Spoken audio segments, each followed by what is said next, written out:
Love. Miłość. Amor. Alaska. Rhea Lum 2. الحب. Liebe. Ti amo. I love you. 나는 당신을 사랑합니다. Vergun. أنا بحبك. Em yêu anh. Ik hou van jou. شعلك. محبات. Te quiero. وعيني. Любовь. شغلات. Miluję cię. دوست دارم. Ich liebe dich. Kocham cię. Liefde. نان ونيني سكرين. L'amour. Love. It makes humans do the greatest and the most foolish things. An inexplicable feeling that can lift you high up into the clouds or bury you deep into the ground. There are infinite songs inspired by a broken heart. Every movie has some kind of love interest. We spend millions of minutes contemplating what may or may not happen. Countless families are based on this funny thing that we call love.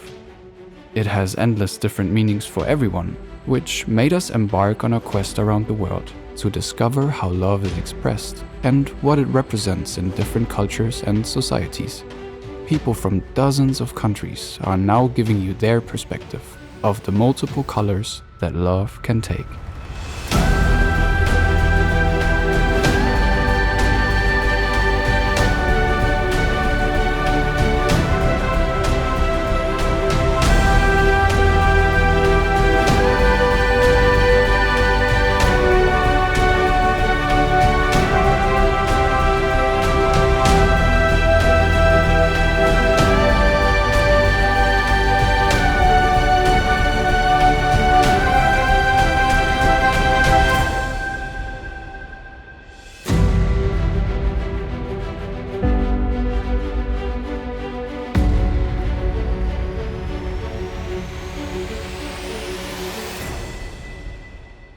Whenever we come into the essence of what it means to be a human being, love comes in. Love is the most important energy of all universe. Love is like being with someone that you can't imagine being without. I feel that love is this energy that bonds everything together, between people, between animals, between plants, or between the whole planet. Love is actually a mixture of sadness, efforts, and sacrifice. In Urdu we say, प्यार किया नहीं जाता हो जाता है. It means like we do not do love, it happens. Love is not only between the girls and boys, but all over the world. You care about that person, you just don't say the word love, love, love again, but you feel it and you mean it. You basically care more about this person than about yourself. Love is a choice. It's not a feeling. I found love everywhere because I'm love myself. Can change my life, can change the economies, can change the world, can change everything. Doesn't matter if you feel it with your family or with a partner, but it's the feeling that I want to feel every day. The first that comes in my mind is the opposite of hate. And it's love is opening up, right? Rather than shutting down. I think it's a universal energy. You must feel it from inside of you. Love is a very important thing between two or more people. That when they meet, they share this sorrow, happiness, joy, and they are ready to help each other. That's why it's called love.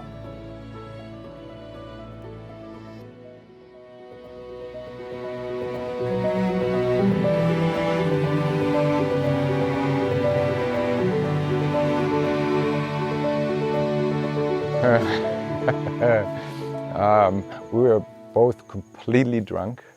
We both came from another party and we met at 4 o'clock in the morning and we looked into each other's eyes and made boom. And we just knew, okay, this is it. So then she quit her 5-year relationship and she also had 3 other lovers and she quit that. And after 5 weeks, we moved together in my little 1.5 room flat, and that was 17 years ago. Babake bibi yangu, ile shemeji yangu, naenda nyumbani yake naona bibi yangu kama siku 2 ama siku kama mwezi mzima, naangalia mpaka nimekupenda sana, nimekubali mpaka hata bibi. The last day that I was in Kathmandu, I couldn't just get on a plane without seeing her, and she didn't want to come to take us to the airplane because she said she would be afraid that she would cry if she would see us leave.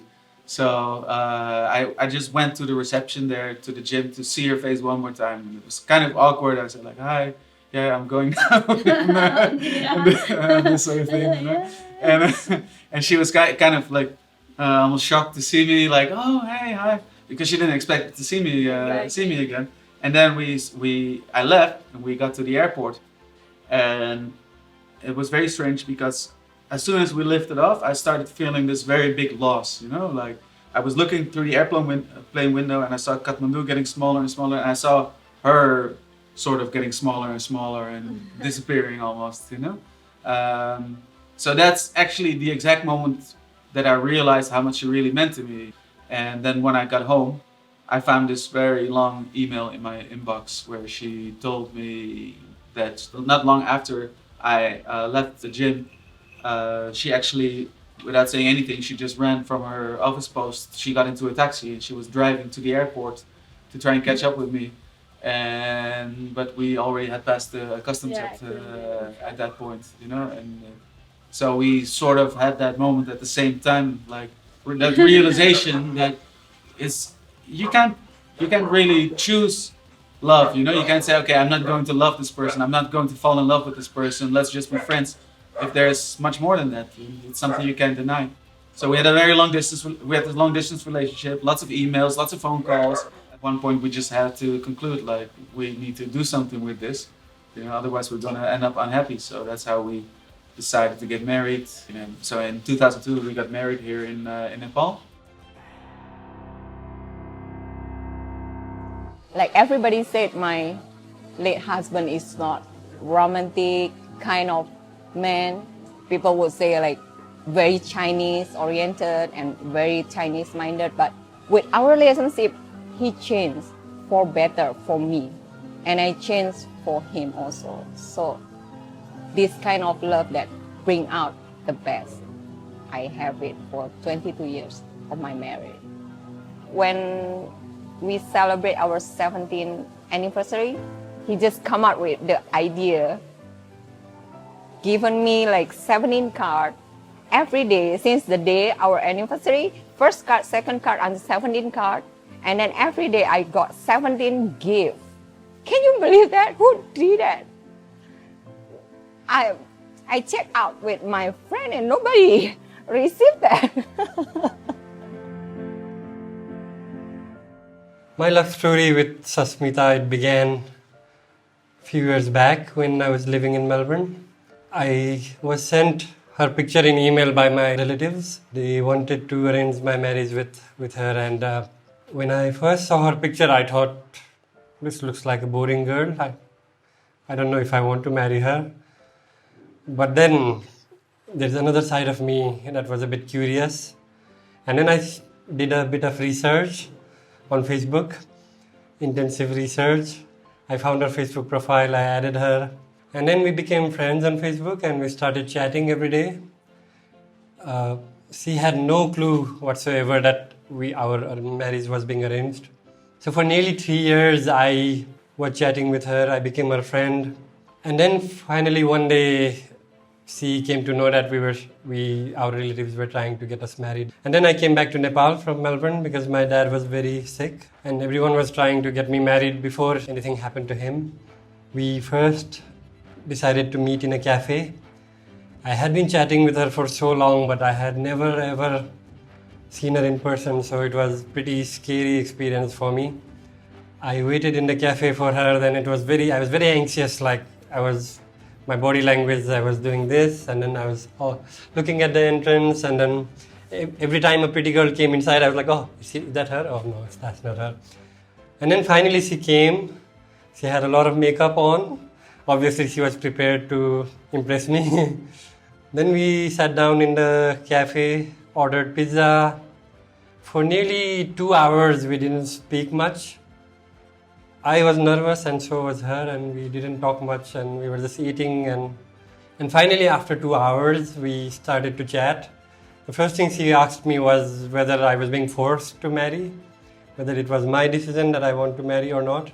It was there was a bit of pressure on me, but still when I saw her, I knew that this was the girl I wanted to be with the rest of my life. So I told her, no, I'm not being pressurized. I think I want to marry you. Then came the next meeting, which was in Garden of Dreams. So that day we were a bit more open to each other. We took lots of pictures. Because I'm a photographer, I took my camera with me and I spent most of my time taking pictures of us. And I still have those pictures, and whenever I look at them, I feel very good. We were both good looking back then. So finally the day of our wedding came. Because I'm a Hindu, we have a long rituals. My dad also participated. He was very sick, but he got very excited to be the part of the wedding. And the rituals, it went on for 4 days. And we're not allowed to have salt also. Anyways, so after the wedding, she came home. We started living our life. 2017, our little daughter Myra was born. Throughout all these ups and downs, she got frustrated many times, but she never left me, and we went through it all. Marriage, the first time I remember I was proud to honor the education that we have, that we must create a family. When I announced to my father how I would like to marry, he was happy. I know that he can be happy. I think that was a regular things that I can put one foot in the society. But after 1 year, 1 year and a half, love was still good, but the work of the brain, start to communicate the wrong things. And to be always with the same person, sleep in the same bed, eat in the same time, was eating all time. I was thinking, what will be in another time without her? What I can do without her? What she can do without me? Probably we was prisoner of ourselves. My mom, she's now like 72. My dad is 82, and he married 2 sisters. So I come from a polygamous family, and it worked for them. Actually, my mom got married first, and her sister, who was her follower, she was 15 years old.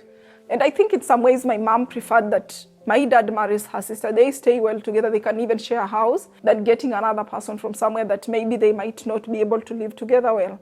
I actually didn't know who was my mom and who was not my mom, who are my mom's kids and who are my sister's mom's kids, until when I was like around 13 years. That's when you could know that you are the last born of this mom, and the first born is this, and second born, blah, blah, blah.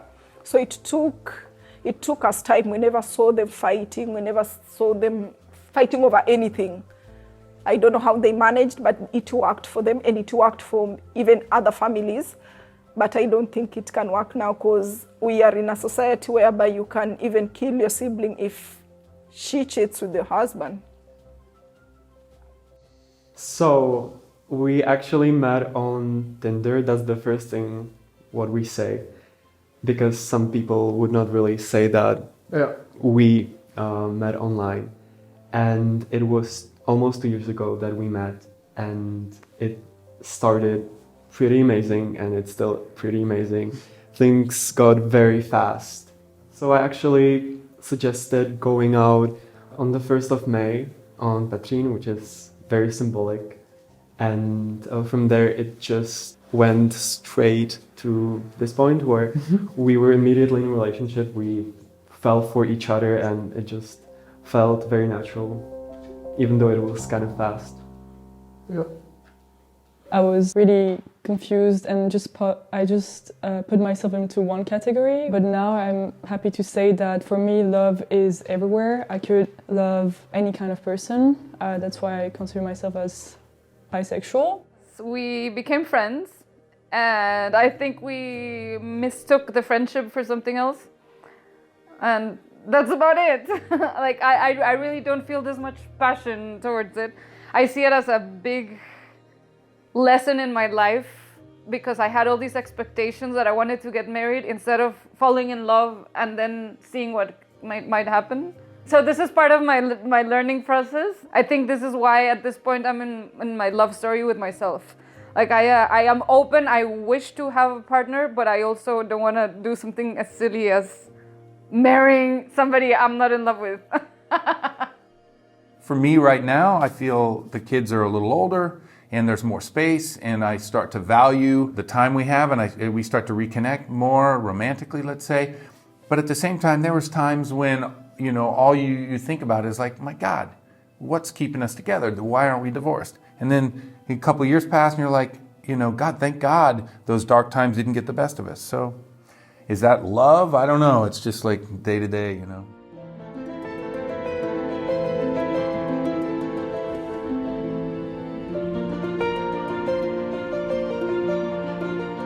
My mom arranged her for me.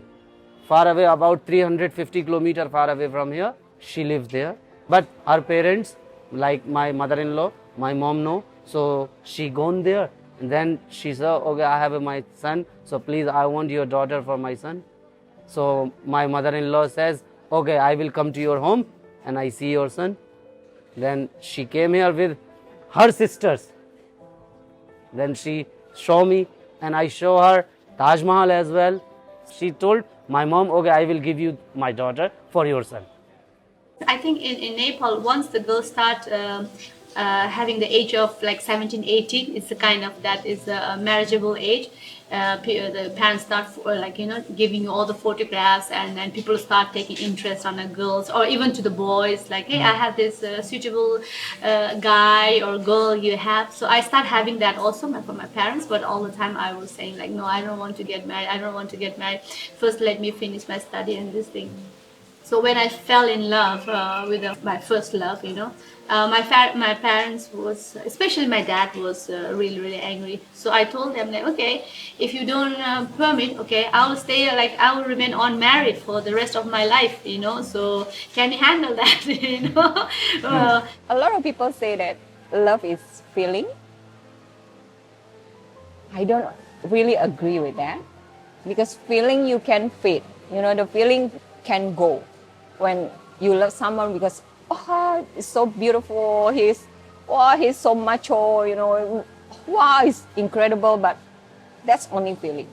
But when you decide to love someone, because like feelings die down, but like if you want to be with that person for a lifetime, you have to choose to love that person over and over again, regardless of everything. Because if you don't, because the feelings just like, oh, today you're like, oh, but like the next day you'd be like, just want to kill that person, or it fades away. Yeah, so like you have to choose to love the person like intentionally, in spite of everything. You learn to love and you learn to understand the other person, but I think it's kind of forcing yourself because you don't have another option. Nowadays I feel like arranged marriage is much better than love marriages. Because there is a family involved. In love marriages, there is no family. Simple as that, nothing else. Because marriage is a lifetime commitment.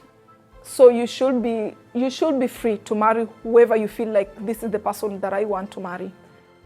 I cannot exactly say about the arranged marriage, but if the person who understands love, for him, arranged marriage or love marriage does not matter, because he is made for love and he will love any person who comes in his life. It is pretty tricky, because there are expectations from your family that you marry to someone from your own community. But then you can't help falling in love with someone. When you're in love, you're in love. In some countries, it's still common. And sometimes we are making jokes with my friend that if we won't find someone, we're gonna ask our parents to arrange something like that for us. I can't really, like, because I'm so far away of this kind of situations. Like my parents, that would be so awkward if my parents would be like, here, this guy, huh? What do you think? I would trust them, but I would trust them for the same reasons they would never do it.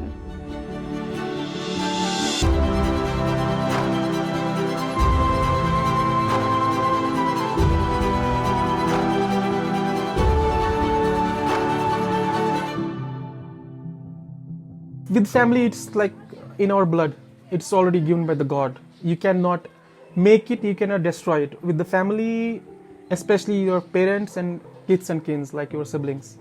So for those, it's like eternal. It's like already loaded in our genes. I have a strong love, very strong love to my family, and a very strong love that is different from my strong love to my husband, because he's the person that I'm going to stay together with. But my family will always be there for me. If something happens between me and my husband, I will always go back to my family. So the love that I have for my family is quite huge than the one I have for my husband. Your family always give you support and stay behind. If we do something wrong, our family, first thing, he tell us, no, do not do that. This family is very important. That's our religious tell us.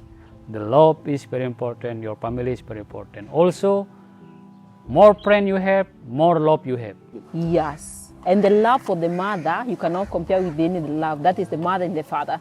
Because they brought you in this world and you didn't know anything. And they are the ones who taught you how to love one another. Yes. Well, I am a son of a single mother. So I think that has a big influence on how I express love. Because, I basically only had the women feminine figure to show me how to do it. But I think if someone loves you 10% of what your mother loves you, that is love. You have an instinctual love for your mother. You take for granted a lot of what love is, I think, throughout your life. You just know you're connected, let's say, to your mother and everybody, to whatever you have, that feels beyond explanation, which for me would be a mother love type thing. And then to have the boys, in a way, it's that same kind of eternal instinct that takes away thought from love. There's no question. There's like I would die, And I'm not saying that kids don't think, oh, I'll die for my mother. So it's even beyond that, When you know that you'll give your life up in a heartbeat for your child, that's something that most people have never experienced before. At least I haven't. And so for me, what else is love, when it reaches that level where you would give your life in a heartbeat and you know it. You wouldn't have to think, you would do it. So my dad died and we grew up with our mom, and where our mom did well. So even if she didn't manage to educate me, but I really give her credit because she fought so much to raise us. That's why I always say I'm a son of a woman. Yeah, and I respect women better than anything. My belief is if there is no woman, you can't be who you are. Because my parents didn't love each other, and my mom always told me that the only people she loves is me, my brother, and her parents, and that's it, and that she never loved anybody else. So for me, the love was only the feeling that I kind of got from her. For a long time, I had this idea that I probably will be with someone for stability and not for love. Yeah. But then I met Tomasz and it kind of changed. From the very beginning, I immediately realized that no, that's not the same feeling. I must say that I grew up in a family only with my mom, because my mom and my dad, they did not really spend much time together. But even though it was a bit rough in the beginning, I still grew up with my siblings and with my grandparents in the same house. So I guess I was surrounded with all types of love, love-hate, love-respect, and love-need. And I think it just really taught me to love no matter how different or far the person is. I come from a very loving family where I've always been shown, the example of caring for each other, of enjoying time together, giving each other independence. I think that's a healthy love, giving each other space, trusting each other, but being there, being very close. Being Colombian, like we're always hugging and kissing and like touching. Like my mom is always like, oh, I'm mis bebés. So that's like my first love story, and it still continues, thankfully. And we cannot think like you guys do or she do. We think how can we satisfy our brothers or our parents? We think of them more than ourselves. So it's been very difficult for me to manage all those things. Yeah, maybe in that way my parents influenced me, since I see this like really nice relationship that they have. And maybe I see how my dad is to my mom, and that makes me look for, that type of person in my partner. I didn't make a family in one way because one soldier cannot take more than 7 kilos in the front line. And one child is important to be with him. I don't want to be too much human. I want to think that I'm like everybody, extraterrestrial. So from my background, I had a really, really terrible childhood. And so my mother was an alcoholic, and I was basically alone since I was 3 years old. And I got myself out of the deepest shit, basically, and I know how. And I know how powerful meditation and positive neuroscience and psychology is. We all have, our package which we carry from our parents, what they have lived, how they have been happy or unhappy, and we have kind of like developed a reaction towards that. Also how we experienced our original family, how stable our relation to our parents have been, and in most cases in our Western cultures this stable base is not there for most people. And so we develop fears of intimacy, we develop all kinds of obstacles. And you need to become aware how these kind of patterns you have developed are influencing the partner you choose, how it influences, like how you are in relationships.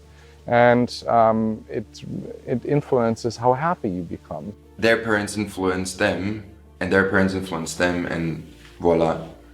I've been lucky, that I have mother and father. I know people who don't have that. I think the older I am, the more I realize how foolish a person can be sometimes, how ungrateful, because it's easy to block yourself, to have this armor around you and call your parents, okay, that's their fault, or it's her fault, the way I am. But first of all, you gotta start with yourself first, right, inside of you, and to forgive yourself first for feeling this way. That's the way it is, and I love my parents for what they've given me, and maybe sometimes we don't show them enough, but that's a good reminder actually right now.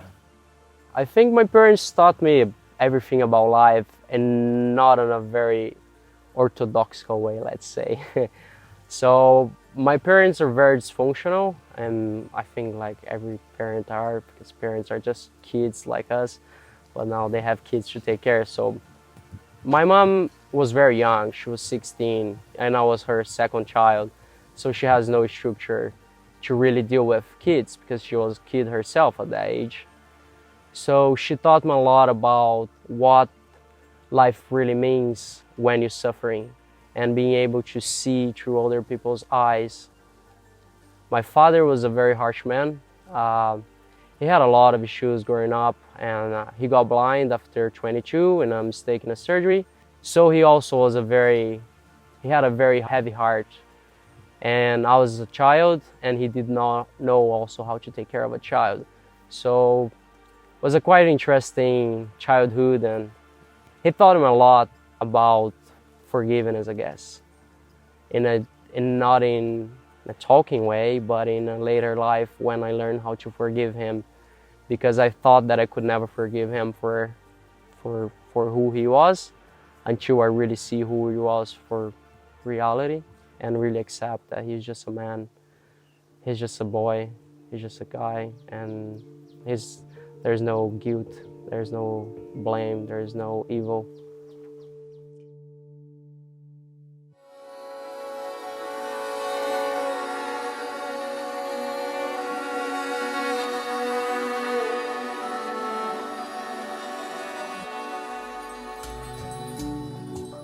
Like me, I can say the love I have for God is stronger than every other love that exists.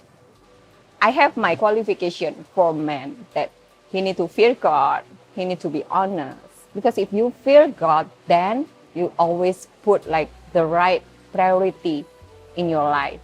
Like you will put God first, then your wife, then your children, then after that your work. I think that's very fundamental in marriage. There is no religious impact on love. Love is else. Love is completely different. Love is only love. There is no religion kind of thing. I love my religion so much, and for me that if somebody loves me and I want him truly love what I like. The universal message of Islam is love humans, love all the humans. When I practiced that, when I felt like, can I forgive this person who has done this thing with me? Then it was like Prophet had said, say to that person, I forgive you just for Allah. And when I said that something to person, it was a different feeling. I cannot do it if I was not in love with Allah or God. And due to that love, it's a bond with the humans. I think a lot of people seek religion to seek love, actually. And I do feel that some people can really find in that.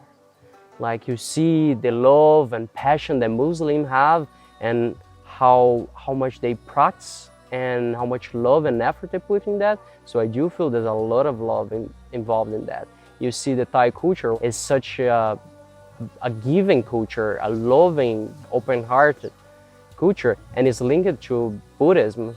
And even Christians, you see a lot of love and compassion in them. And sometimes they actually find this through their religion, because this is the only path that they can find it. Sometimes they try in many other places, but they cannot reach love.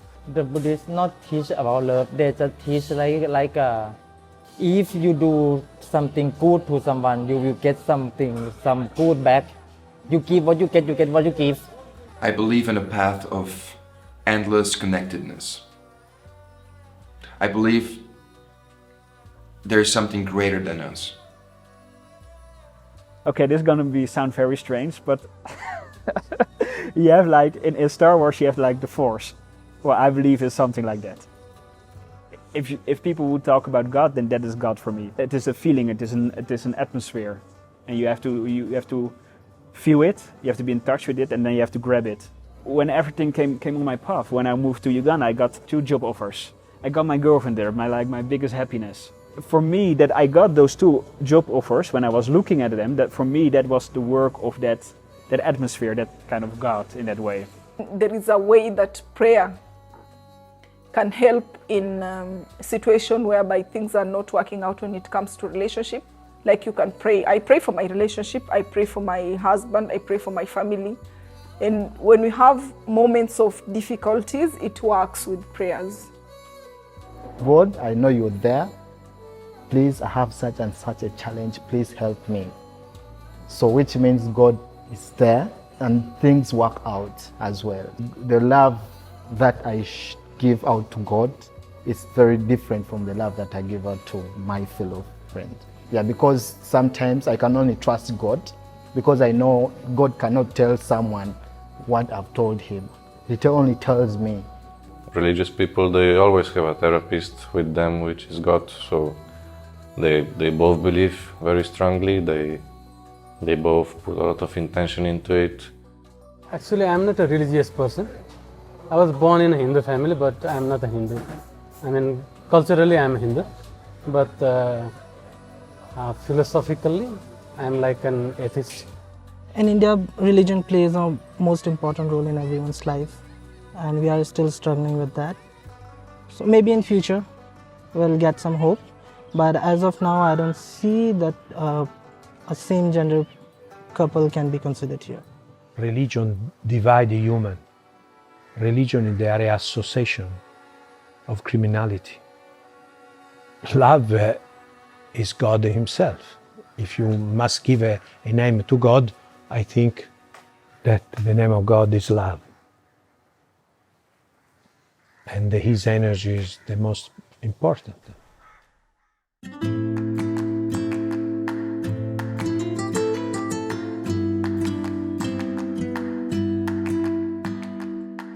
I love myself, but I also hate myself. It's not so easy. Well, usually I wake up and I think I'm amazing. Let's get that straight. But no, sometimes you act not according to your, let's say, beliefs or moral compass because of something, maybe external factors or I don't know. Depends, but then if you're the only one responsible for that, then you are angry at yourself. So, I'm just trying to be a better version of myself every day. So when I fail, I'm disappointed.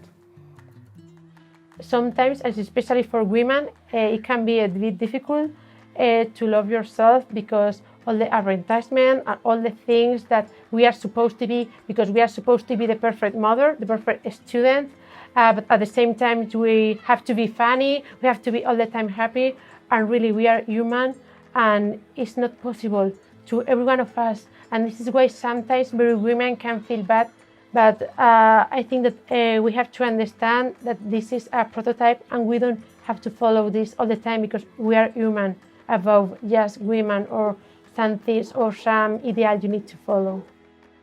Because everybody say to me like, I love your skin, I love that. It make me think, oh, this is the way, this is what I want, And now I love to look at the mirror. I started to take care of myself. That was the first step, and starting to accepting myself, and in that also stop judging myself and what I'm doing. I'm thinking about why I love him, but I don't love myself. And then I have to do anything for myself. I broke up with him, and I'm do anything for make my life is better.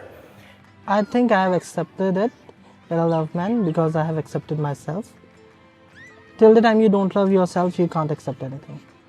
I loved myself more than anyone.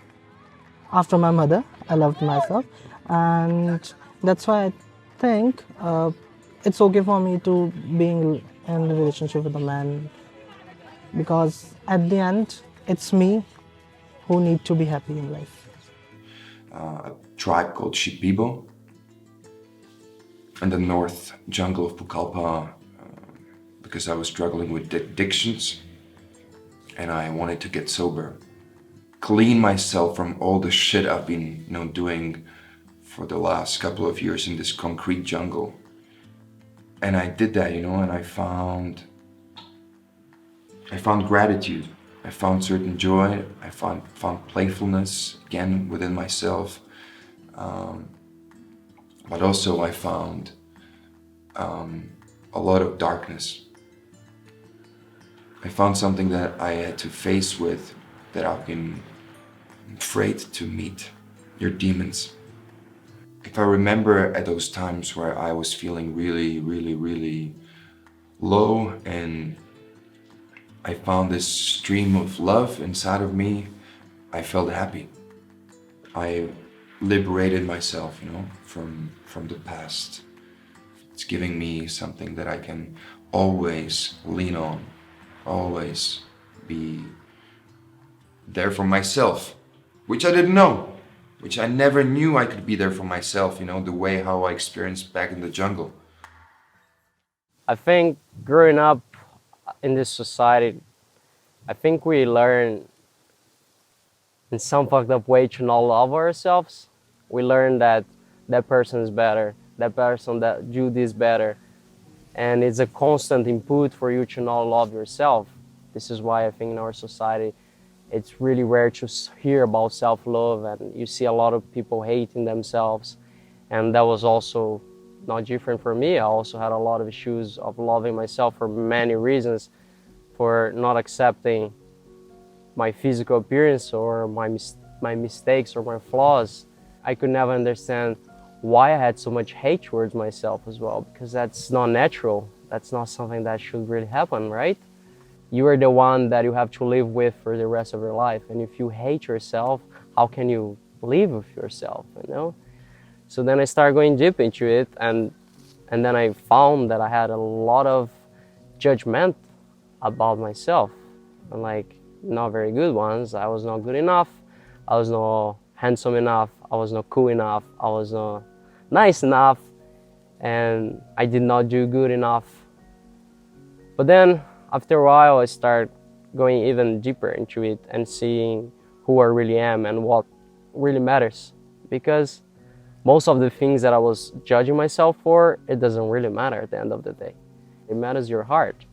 Like, this is me, this is my physical appearance, this is my intellectual, this is my mind, and this is my beliefs, and this is me. And as soon as I had this radical acceptance of everything that I am, I started slowly changing things that I thought that I could improve, and things just start improving itself, or with some effort. But just after I really accepted who I was, who I am right now, and that was a love story that started with a lot of hate, and then slowly became into friendship, and now became unconditional love.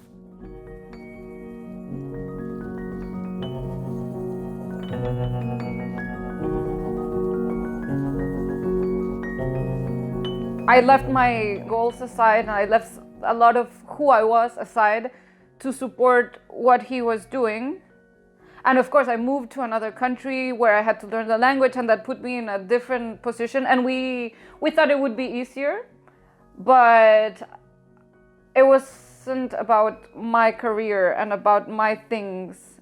But it was this thing that I had to lose my freedom completely. The things that happened in the relationship were not my conscious choice. I got into it, but it wasn't like I want to not have a career. I want to be in a position where I don't speak the language and I'm struggling. You are constant contact with people here. Even though you are staying in a house, you hear like dog barking, you hear like people. So you feel safe, you know. But when you are in Europe or in America, you don't hear anyone. So you feel like you are alone, you know. And that kind of loneliness was really, really hard for me. So I think that was the things I sacrificed. I think that in life sometimes you need to sacrifice many things for love. And I think that if I really feel a strong love with someone, because I think that you really know when this person is really special for you, I think I will do really crazy things.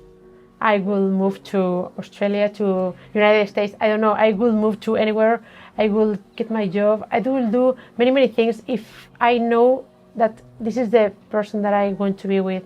Because I think that love is the strongest feeling you can have in your life. So you have to sacrifice, I think it's worth it. What I do sacrifice to have my girlfriend here, my life here, and my job are definitely my family and my friends back home, and that is a trade-off, and that is can be quite painful at moments. Yeah. I'll sacrifice myself. My music is like I'm married to my music before being married to anyone else, so it's me. Anyone that I introduce to my life, they also have a little piece of me. For example, if you like to have some dress or some makeup, and this guy don't want that you have some dress or some makeup, you don't have to sacrifice some little things, because it's little, but after it's become a big thing, and at the end it's not you, so you don't have to sacrifice anything for love. But if I think about family, I think that you can sometimes sacrifice something. Because I sacrifice, I think, some things for my family, because my family is really important for me. So we have to take care of each other. So when I was working, my My plan was to educate my brother. So the money I could work for, I could pay it for my brother's school fees because I didn't want him to be like me. I really sacrificed a lot. But to me, what I did it because I meant it. I decided to do it. Yes. My wife. She's love for me and she has sacrificed a lot. Well, we are still struggling to meet our ends and make a living and pay our debt. But still she never complains. I know that I haven't been able to buy her expensive gifts or take her to the movies, take her to a cafe. We are content with whatever little we have. So I feel like love has sacrificed for me rather than me sacrificing for the love.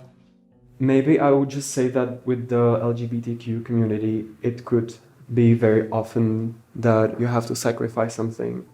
For instance, I had to sacrifice kind of relationship with my dad because he did not accept it as well. But generally, I don't think I ever sacrificed something and not in that way that I would really lose it and I wanted it back. For me, it was always the thing to go for.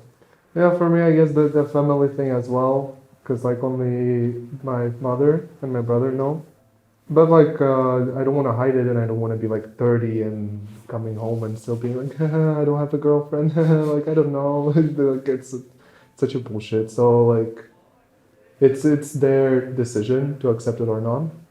But if they don't, it will be definitely a sacrifice for myself, for my relationship with Tomasz. And yeah. In our culture, it's like a payment when you get a girl from one family.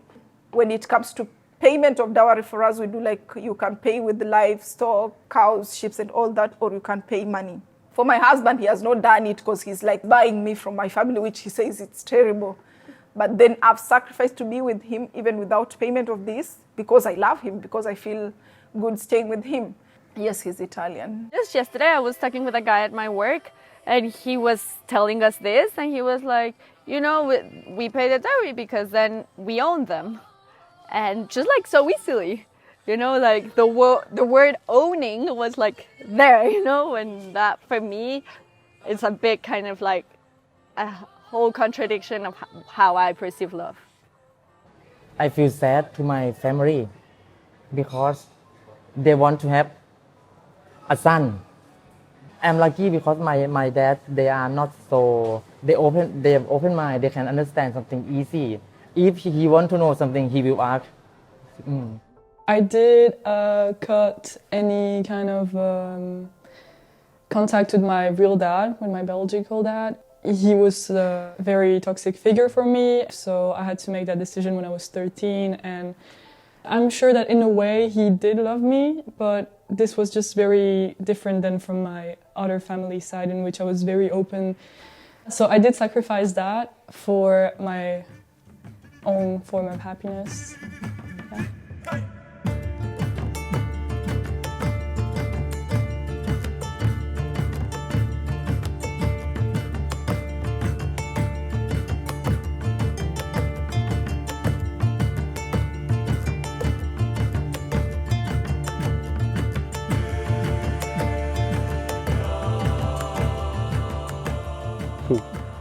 I must say that I'm really happy man because I live a really simple life. Ama sasa hata nyumbani mimi niko sawa, bibi yangu niko sawa na mtoto wangu nasikia raha sana.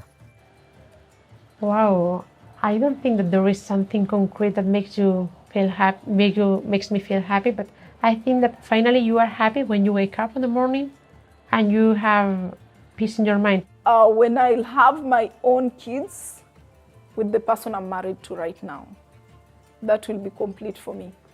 I don't think I'll need anything else. Loving someone and having this sense of home brings this state of happiness. For me, definition of happiness is if you make some other person happy. I think we are taught different ideas of what love is and different ideas of what happiness is. Because happiness can be very like socially imposed on us, yeah? Like if you're married and you have children, that means you're happy.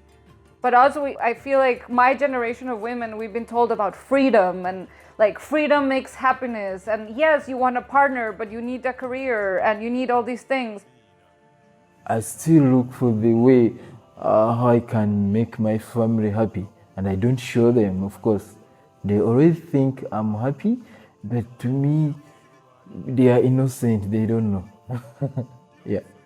I'm okay, they know I'm happy, but to me personally, I'm not happy. I pretend to show them that I'm happy with them, but I'm not. You know, a lot of people mix joy with happiness, and they think this kind of feeling of joy and good feelings is what happiness is.